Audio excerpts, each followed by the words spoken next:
salaamaaleykum wa rahmatullah mbokki seen internet bu Ndiaye Ndiaye TV ñu ngi leen di nuyu di leen ziar di dikkaate yéen ci xibaari sport yi soxal nawetaan zone 9 commune Diossong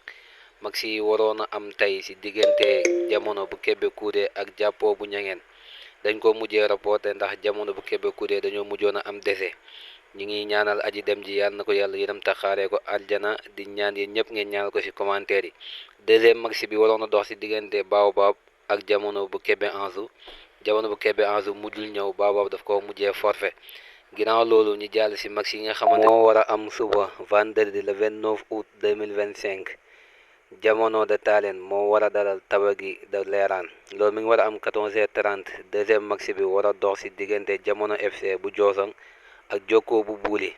ginnaaw loolu ñu ñëw ak yéen ci nouvelle bu neex ci match bi nga xamante ni moo doon dox ci diggante Diossong ak Diagane muy phase départementale yi ki nga xamante ni mooy Kébé Kouré moo fa teewaloon Diossong match boobu nag Diagane daf ko dóoroon par tiro bi mais Kébé Kouré dafa mujjoon a def porte réserve bi mais gars yi PV yaa ngi nii nouvelle bi génn na neex na ci waa commune Diossong kon instant bi finalement Kébé Kouré moo mujjee jàll